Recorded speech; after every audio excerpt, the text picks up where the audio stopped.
Éternel notre Père, nous voulons te rendre grâce. Nous bénissons ton nom pour cette semaine écoulée. Nous voici au thème de cette semaine et au thème de nos dévotions de la semaine. Je prie que tu étendes ta main et que cet ultime numéro, Seigneur, de dévotion matinale nous fasse du bien. Viens, bénis notre week-end et viens à travers cette parole nous bénir également. Au nom de Jésus que j'ai prié. Amen. Je vous salue tous dans le nom puissant de Jésus-Christ, très chers membres du temps des paroliers. Bienvenue à notre dévotion matinale qui aura pour thème compassion. Marc le chapitre 1, verset 41 à 44. La Bible déclare en substance que Jésus-Christ eut compassion pour le malade. Amen.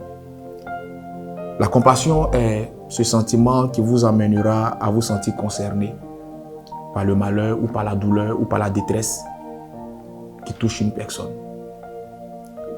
Malheureusement, dans la vie en général et dans l'Église de Dieu de nos jours, la compassion sincère, la compassion véritable tend à disparaître. Parce que tout est guidé par l'intérêt. On compatit quand on connaît la personne. On compatit mieux quand on a des affinités avec cette personne. Mais lorsqu'on ne connaît pas cette personne ou qu'on n'a aucune affinité avec cette personne, on ne compatit pas du tout. Puis, on se réjouit même du malheur qui lui arrive. La Bible déclare « Pleurez avec ceux qui pleurent. Réjouissez-vous avec ceux qui se réjouissent. » La Bible n'a pas catégorisé. La Bible a généralisé. Donc, un enfant de Dieu qui a écho que son semblable est frappé par un malheur, même quand ce personnage ne partage pas tes opinions, n'est pas de la même obédience religieuse que toi, il faut apprendre à compatir. Mais aujourd'hui, on voit des enfants de Dieu se réjouir même du malheur des autres. On voit des enfants de Dieu prier même pour que le malheur atteigne les autres. Ce n'est pas digne d'un enfant de Dieu. Plus grave, on voit des serviteurs de Dieu se réjouir du malheur de d'autres serviteurs de Dieu. Et prier pour que ces serviteurs soient dans le malheur. Ce n'est pas une attitude digne d'un serviteur de Dieu. Lorsque le malheur frappe quelqu'un dans la rue et que vous êtes de passage, en tant qu'enfant de Dieu, ayez une attitude qui montre à cette personne que vous compatissez à son malheur. Le tout n'est pas de filmer, mais vous pouvez secourir cette personne. Vous pouvez aider cette personne. C'est une manière de compatir.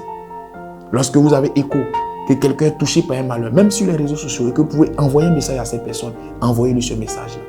Même quand vous n'êtes plus en de bons termes avec une personne et que vous avez conscience ou connaissance que cette personne-là est touchée par un malheur, manifestez-lui la compassion.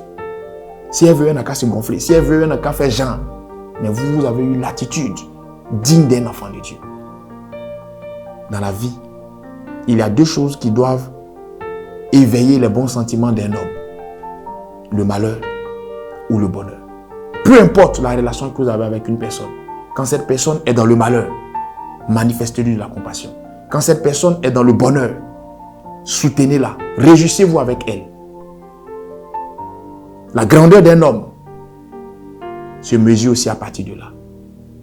Je prie que le Seigneur vous donne cette grandeur et qu'il vous aide à pouvoir faire preuve d'élégance en manifestant de la compassion, même à l'égard de vos ennemis. Que le Seigneur bénisse votre semaine, votre week-end, je dirais, et que sa grâce soit sur vous. Dieu est bon en tout temps. Shalom chez vous.